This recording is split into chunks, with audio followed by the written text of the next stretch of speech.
कहानी की शुरुआत होती है 80 के दशक के बिल्कुल आखिरी समय में, जहां अमेरिका के न्यूयॉर्क शहर में हम पैट्रिक बेटमैन नाम के 27 साल के एक तगड़े जवान को देखते हैं। पैट्रिक पियर्स एंड पियर्स नाम के एक फाइनेंस इंस्टीट्यूट में वाइस प्रेसिडेंट है। बहुत बड़ा रईस ज्यादा तो नहीं है, लेकिन उसका उठना बैठना और नेटवर्किंग हमेशा बड़े लोगों और एलिट सोसाइटी वालों के साथ ही होता है। महंगे कपड़े पहनना, महंगे होटलों में खाना खाना और हर तरह का शो ऑफ करना उसके लिए जैसे एक नशा बन चुका है। खास तौर पर अपने कुछ करीबी लोगों के सामने शो ऑफ करना उसे बहुत पसंद। इसी तरह पैट्रिक रोज अपने कॉलिग्स के साथ बड़े बड़े रेस्टोरेंट्स में जाता रहता है और खुद को एक एलिट पर्सन के तौर पर साबित करने की कोशिश करता रहता है। बाहर से वो भले ही सबके साथ घुल मिल जाता है, लेकिन अंदर ही अंदर उसे कोई भी खास पसंद नहीं है, क्योंकि उसके सारे एलिट दोस्त बस यही दिखाने में लगे रहते हैं कि कौन किससे ज्यादा क्लासिक और स्मार्ट है। हालांकि पैट्रिक की लाइफ में ज्यादा एडवेंचर या इंटरेस्टिंग कुछ भी नहीं है, इसी वजह से वो मजबूरी में यहाँ आकर इनके साथ टाइम पास करता है। लेकिन उसके अंदर कुछ अजीब आदतें भी हैं। उनमें से एक ये कि वो किसी को खुश देख नहीं पाता। अगर कोई बहुत ज्यादा खुश होता है तो उसका खून जैसे उबलने लगता है। इसके अलावा पैट्रिक खुद बहुत शौकीन और हेल्थ कॉन्शियस इंसान है। उसका बॉडी स्ट्रक्चर देखकर ही समझ आ जाता है कि वो अपने शरीर का कितना ध्यान रखता है। हर सुबह अपने अपार्टमेंट में उठने के बाद वो घंटों एक्सरसाइज करता है। उसके बाद काफी देर तक वो ग्रूमिंग में टाइम लगाता है। इसीलिए वो रोज नहाने के बाद चेहरे पर तरह तरह के कई फेस वॉश, क्रीम और लोशन लगाता है। इस तरह सुबह उठकर लंबे समय तक ग्रूमिंग में टाइम लगाने के बाद पैट्रिक ऑफिस के लिए निकल जाता है। ऑफिस का काम खत्म होने के बाद पैट्रिक अक्सर अपनी फियांसे एवलिन के साथ डिनर या पार्टी पर जाता है। पैट्रिक और एवलिन काफी समय से डेट कर रहे हैं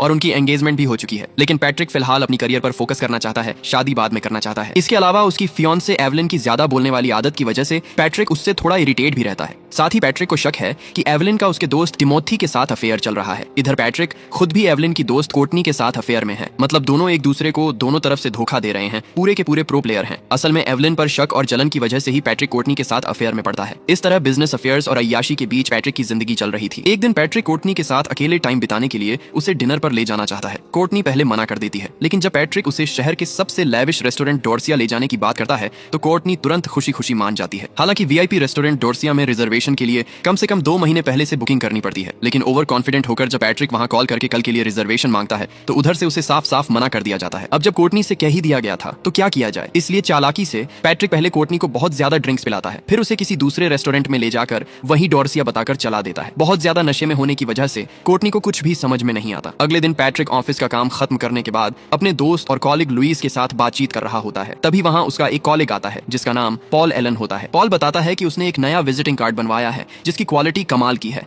पैट्रिक समेत सबके पास अपने अपने बिजनेस कार्ड थे, लेकिन जैसे ही पैट्रिक पॉल का कार्ड देखता है उसे समझ आ जाता है कि पॉल ने उनसे कहीं ज्यादा महंगा और क्लास वाला कार्ड बनवाया है। ये देखते ही पैट्रिक के अंदर जलन की आग भड़क उठती है। वो किसी भी हाल में ये बात बर्दाश्त नहीं कर पाता कि उससे बेहतर बिजनेस कार्ड किसी और के पास हो सकता है। इसी गुस्से में वो सीधा अपने घर की तरफ निकल पड़ता है। रास्ते में उसे एक बेघर आदमी दिखता है। पहले तो वो उसे मदद करता है, लेकिन अचानक उसे पॉल के बिजनेस कार्ड की बात याद आ जाती है और वो अपना गुस्सा उसी आदमी पर निकालने लगता है। गुस्से में आकर वो अपनी जेब में रखे चाकू से उस आदमी पर हमला कर देता है। उसी आदमी के पास एक छोटा सा कुत्ता भी होता है और पैट्रिक उसे भी बेरहमी से मार देता है। ये सब करने के बाद पैट्रिक घर लौट जाता है और अगले दिन न्यूयॉर्क के एक स्पा में जाकर मसाज करवाता है। इतना बड़ा कांड करने के बाद भी उसके चेहरे पर जरा सा भी टेंशन नजर नहीं आता। असल में इसका मतलब बिल्कुल साफ है, पैट्रिक सच में एक खतरनाक साइकोपैथ है। उस घटना के कुछ दिनों बाद पैट्रिक अपने दोस्तों के साथ एक क्रिसमस पार्टी में जाता है। वहीं एक बार फिर उसकी मुलाकात पॉल एलन से हो जाती है। उस दिन पुरानी जलन फिर से पैट्रिक के अंदर उबाल मारने लगती है। पॉल को सबक सिखाने के इरादे से पैट्रिक उससे फोन पर बात करता है और उसे ड्रिंक्स के लिए इन्वाइट करता है। इन्विटेशन रखने के लिए पॉल पास के एक रेस्टोरेंट में आ जाता है। वहां बैठकर पॉल और पैट्रिक तरह तरह की बातें करते हैं और काफी ज्यादा ड्रिंक्स पी लेते हैं। इसके बाद पैट्रिक पॉल को अपने घर चलने का ऑफर देता है। बहुत ज्यादा नशे में होने की वजह से पॉल मना नहीं कर पाता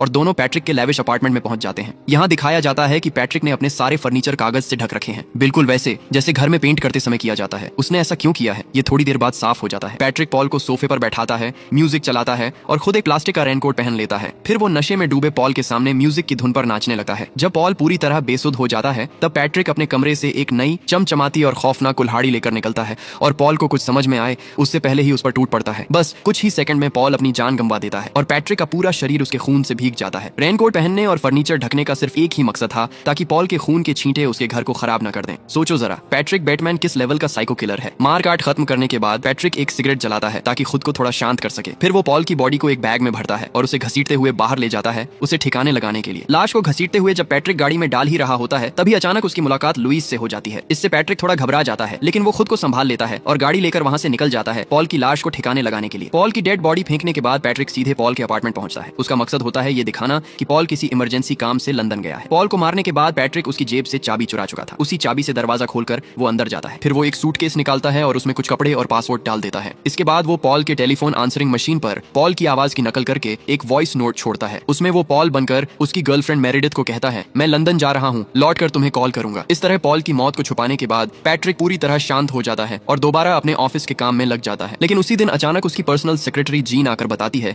कि डोनाल्ड किम्बल नाम का एक डिटेक्टिव उससे मिलने आया है। डिटेक्टिव का नाम सुनते ही पैट्रिक घबरा जाता है और जीन से कहता है कि उसे बोल दे कि वो लंच पर गया है। तब जीन कहती है, अभी तो सिर्फ 10 बजे हैं और किम्बल जानता है कि आप अपने चैम्बर में ही हैं। ये सुनकर पैट्रिक के पास कोई और रास्ता नहीं बचता और वो उसे अंदर भेजने को कह देता है। डिटेक्टिव किम्बल जब अंदर आता है तब पैट्रिक जानबूझकर अपने फोन पर इस तरह बात करने लगता है जैसे वो बहुत ज्यादा बिजी हो। किम्बल से मिलने के बाद पैट्रिक बार बार उसे कुछ खाने पीने का ऑफर देता रहता है, लेकिन किम्बल कुछ भी लेने से मना कर देता है और सीधे मुद्दे की बात करता है। वो बताता है कि पॉल एलन की गर्लफ्रेंड ने उसे हायर किया है पॉल के मिसिंग होने के मामले में, क्योंकि उसे शक है कि पॉल लंदन नहीं गया। इसी सिलसिले में किम्बल पैट्रिक के ऑफिस पूछताछ करने आया है। वो पैट्रिक से उसका एज, कहां से पढ़ाई की, वो पॉल को कितने समय से जानता है, ऐसे कई सवाल पूछता है। पैट्रिक जवाब देता है कि उसकी इन्फॉर्मेशन में पॉल एक नशेड़ी किस्म का इंसान था और इधर उधर भटकता रहता था। हो सकता है कहीं जाकर किसी एक्सीडेंट में मर गया हो। किम्बल तब बताता है कि उसे पॉल के अपार्टमेंट से ऐसा कोई सबूत नहीं मिला। इसके बाद पैट्रिक अचानक कह देता है कि उसे अब एक जरूरी काम है और वो उसे और समय नहीं दे सकता। ये सुनकर किम्बल वहां से जाने लगता है और कहता है कि अगर कोई भी नई इन्फॉर्मेशन मिले तो उसे जरूर बताना। इधर जब से डिटेक्टिव उसका पीछा करने लगा होता है, पैट्रिक का दिमाग फिर से अशांत हो जाता है। अपने बेचैन मन को शांत करने के लिए रात को घर लौटे वक्त वो सड़क से एक लड़की को उठा लेता है। फिर गाड़ी में बैठकर वो एक और प्रोस्टिट्यूट को कॉल करके अपने फ्लैट पर बुला लेता है। जब दोनों उसके घर पहुंच जाती हैं तो पैट्रिक खुद को पॉल एलन बताता है। वो उनके साथ हाई क्लास बातें करने लगता है और टॉप लेवल म्यूजिक वगैरह पर सवाल पूछता है। लेकिन सड़क की जिंदगी जीने वाली उन लड़कियों के लिए पॉल टाइप की ऐसी बातें बिल्कुल सिर के ऊपर से गुजर जाती हैं। जिस मकसद से पैट्रिक उन्हें बुलाकर लाया था, अब वो अपना वो काम पूरा करता है। शुरुआत में पैट्रिक बिल्कुल एक नॉर्मल इंसान की तरह बिहेव करता है, लेकिन थोड़ी देर बाद वो जैसे एक जानवर बन जाता है। धारदार चीजों से उन्हें बुरी तरह जख्मी करके वो अपनी हवस निकालता है। जब लड़कियां उसके घर से बाहर निकलती हैं तो उनके शरीर पर कई जगह कट के निशान होते हैं। मतलब साफ है, पैट्रिक कब इंसान से जानवर बन जाता है शायद उसे खुद भी पता नहीं चलता। अगले दिन पैट्रिक फिर से किसी रेस्टोरेंट में अपने दोस्तों के साथ बैठता है। इसी बीच उसका दोस्त लुइस आकर सबको अपना नया बिजनेस कार्ड दिखाता है। जैसे ही पैट्रिक वो कार्ड हाथ में लेता है और समझ जाता है कि ये लुइस उससे भी बेहतर कार्ड बनवा चुका है, उसका खून फिर से खौल उठता है। तभी वो फैसला कर लेता है कि पॉल की तरह अब लुइस को भी इस दुनिया से मिटा देगा। वो तुरंत रेस्टोरेंट के वॉशरूम की तरफ बढ़ता है जहाँ लुइस पहले ही गया होता है। पैट्रिक हाथों में ग्लव्स पहनकर पीछे से लुइस का गला दबाने की कोशिश करता है, लेकिन इस बार लुइस उसे देख लेता है और सबको हैरान करते हुए पैट्रिक के हाथ को चूम लेता है। ये देखकर पैट्रिक पूरी तरह शॉक हो जाता है और सोचने लगता है ये सब क्या हो रहा है। बाद में लुइस उसे बताता है कि असल में वो एक शरीफ और सीधा साधा इंसान है और वो बहुत पहले से ही पैट्रिक को मन ही मन पसंद करता था। लुइस ये समझ बैठा है कि पैट्रिक शायद उसे वो करने के लिए यहाँ आया है। ये सब देखकर पैट्रिक को जैसे उल्टी आने लगती है और वो तुरंत वहां से भाग निकलता है अपनी जान और इज्जत बचाकर। अगले दिन पैट्रिक के ऑफिस में डिटेक्टिव किम्बल फिर से उससे मिलने आता है। इस बार किम्बल उससे पूछता है कि पॉल एलन के मिसिंग होने वाले दिन वो कहाँ था। पैट्रिक जवाब देता है कि वो उस दिन वेरोनिका नाम की लड़की के साथ डेट पर था। किम्बल बताता है कि उसके पास जो इन्फॉर्मेशन है वो पैट्रिक की बातों से पूरी तरह मैच नहीं करती। इसके बाद किम्बल पूछता है कि पॉल से उसकी आखिरी बार मुलाकात कब हुई थी। पैट्रिक कहता है कि आखिरी बार दोनों एक म्यूजिक पार्टी में मिले थे, लेकिन थोड़ी देर बाद ही पैट्रिक खुद ही कंफ्यूज होकर कह देता है कि उसे ठीक से याद नहीं आ रहा कि उनकी आखिरी मुलाकात कहाँ हुई थी। शायद वो दोनों कहीं डिनर पर गए थे। ये सब सुनकर किम्बल उससे कहता है कि अगर उसे कभी ठीक से याद आए तो जरूर उससे कॉन्टैक्ट करे और इस केस पर डिटेल में बात करने के लिए वो पैट्रिक को किसी दिन साथ में लंच पर चलने को कहता है। पैट्रिक उसकी बात मान लेता है। किम्बल से बात होने के बाद उसी रात पैट्रिक फिर से एक पार्टी में जाता है। वहाँ पहले वो अपने एक दोस्त के साथ काफी देर तक ड्रिंक्स लेता है। इसके बाद उसकी मुलाकात एक मॉडल से होती है जिसे वो पार्टी के बाद डिनर पर इनवाइट कर देता है। अब पैट्रिक का किसी को डिनर पर बुलाने का मतलब क्या होता है ये तो तुम लोग अब तक अच्छी तरह समझ ही चुके हो। अगली सुबह पैट्रिक अपने ऑफिस में बैठकर क्रॉसवर्ड खेल रहा होता है। तभी उसकी सेक्रेटरी जीन उससे मिलने आती है। असल में जीन मन ही मन पैट्रिक को काफी पसंद करती है। पैट्रिक की अच्छी बॉडी और स्टाइलिश चाल ढाल उसे हमेशा अट्रैक्ट करती रहती है, लेकिन वो ये बातें कभी खुलकर पैट्रिक से कह नहीं पाई। हालांकि पैट्रिक भी कोई कम समझदार नहीं है। वो जीन के हाव भाव से सब कुछ समझ जाता है, इसलिए आज वो सीधे जीन को डिनर का इनविटेशन दे देता है। जीन क्या जाने कि इस खूबसूरत दावत के पीछे उसके लिए कितनी खौफनाक सिचुएशन इंतजार कर रही है। पैट्रिक से ऐसा इनवाइट मिलते ही जीन खुशी खुशी हाँ कर देती है, लेकिन पैट्रिक उससे कहता है कि डिनर पर जाने से पहले वो उसे अपना घर दिखाना चाहता है। बिना कुछ सोचे समझे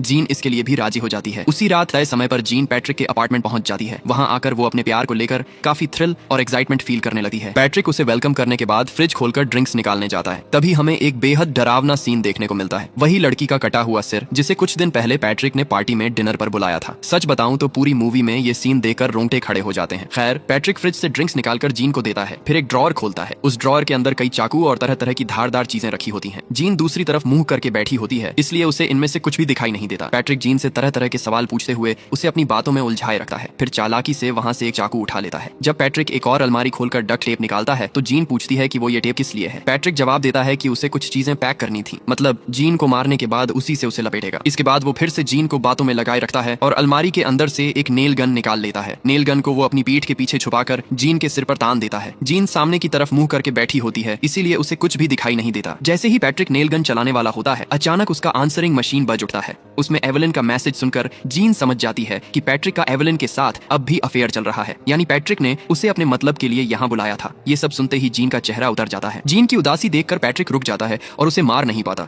जैसा कि मैंने पहले भी बताया था, पैट्रिक की सबसे बड़ी प्रॉब्लम यही है कि वो किसी को खुश नहीं देख पाता। लेकिन आज जब उसने जीन को दुखी देखा तो उसने उसे छोड़ दिया। पैट्रिक जीन से कहता है कि वो यहाँ से चली जाए, क्योंकि अगर वो रुकी तो उसे नुकसान हो सकता है। पैट्रिक की बातें सुनकर जीन रोते हुए वहां से चली जाती है। ये पहली बार था जब पैट्रिक के हाथ से कोई बड़ा शिकार बिल्कुल आखिरी पल में बच निकला। अगले दिन पैट्रिक डिटेक्टिव किम्बल के साथ एक रेस्टोरेंट में लंच पर जाता है। वहाँ किम्बल फिर से उससे पूछताछ शुरू करता है। वो पैट्रिक से दोबारा पूछता है कि क्या उसे याद है कि पॉल के गायब होने वाले दिन वो कहाँ था। पैट्रिक इसका जवाब नहीं में देता है। लंच खत्म होने से पहले पैट्रिक कुछ कहने ही वाला था कि किम्बल कह देता है कि शायद पॉल सच में लंदन चला गया है, क्योंकि किम्बल को लगता नहीं कि पॉल का कोई दोस्त बिना वजह उसे मार सकता है। ये सुनकर पैट्रिक काफी नर्वस हो जाता है, लेकिन वो अपना डर जाहिर नहीं करता। उस रात जब पैट्रिक घर लौट रहा होता है, तभी उसे रास्ते में वह प्रोस्टिट्यूट फिर दिखाई देती है, लेकिन क्रिस्टी नाम की यह लड़की अब उसके साथ नहीं जाना चाहती। पिछली बार पैट्रिक के टॉर्चर की वजह से उसे हॉस्पिटल तक जाना पड़ा था। पैट्रिक उसे आश्वासन देता है कि अब उसके साथ ऐसा कुछ नहीं होगा। ये सुनकर क्रिस्टी गाड़ी में बैठ जाती है। पैट्रिक उसे एक चेक लिखकर देता है और कहता है ये तुम्हारा क्षतिपूर्ति है। चेक पैट्रिक के हाथ से लेकर क्रिस्टी गाड़ी खोलकर भागने लगती है, लेकिन थोड़ी दूर जाने के बाद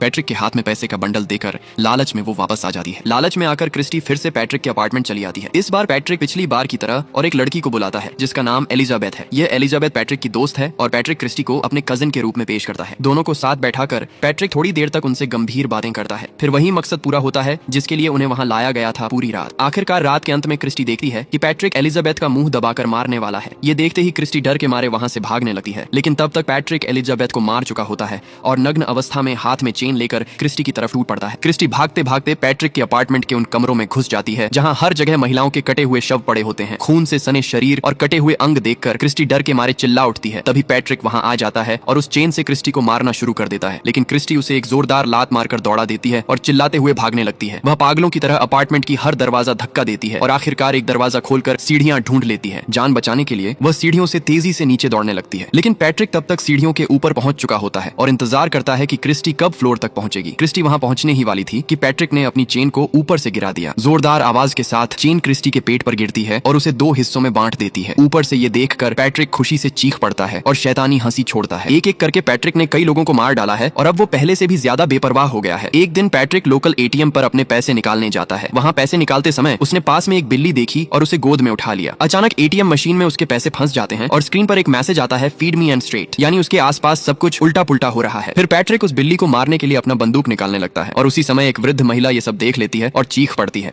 ये सब होते देख पैट्रिक कुछ भी सोचे बिना गोलियां चलाना शुरू कर देता है। गोलियों की आवाज सुनते ही वहां पुलिस पहुंच जाती है। पैट्रिक तुरंत भागता है और पार्किंग में जाकर अपनी गाड़ी ढूंढने लगता है, लेकिन पुलिस उसका पीछा करती रहती है तो वो दूसरी तरफ भागने लगता है। उधर से भी पुलिस गाड़ियों के साथ आकर उसे घेर लेती है। एक पुलिस ऑफिसर उसे गाड़ी से उतरकर हथियार फेंकने को कहता है, लेकिन पैट्रिक उसकी बात नहीं मानता और उन पर फायरिंग शुरू कर देता है। उसकी एक गोली जाकर पुलिस की गाड़ी के गैस सिलेंडर में लगती है, जिससे जोरदार धमाका हो जाता है। इस भयानक धमाके को देखकर पैट्रिक बुरी तरह डर जाता है और किसी के आने से पहले ही वहां से भाग निकलता है। भागते भागते वो अपने अपार्टमेंट को समझकर किसी और अपार्टमेंट में घुस जाता है, लेकिन जैसे ही वहां का गार्ड उससे नाम लिखने को कहता है, पैट्रिक घबरा जाता है और उसे भी मार देता है। मतलब पैट्रिक की हालत इतनी बिगड़ चुकी होती है कि सामने जो भी आ रहा है वो उसे मारता जा रहा है। पागलों की तरह इधर उधर भागते हुए आखिरकार वो अपने असली अपार्टमेंट पहुंच जाता है। घर के अंदर जाते ही उसे बाहर हेलीकॉप्टर की आवाज सुनाई देती है। उसे समझ आ जाता है कि उसके किए हुए कांडों से शहर में हड़कंप मच चुका है। डर और घबराहट में पैट्रिक फोन उठाता है और अपने लॉयर हैरोल्ड को एक वॉइस नोट छोड़ता है। वो कहता है कि उसने लगभग 20 से 40 लोगों को मार दिया है। साथ ही वो ये भी बताता है कि उसने उन्हें किस तरह से से मारा। यहाँ तक कि वो ये भी कबूल करता है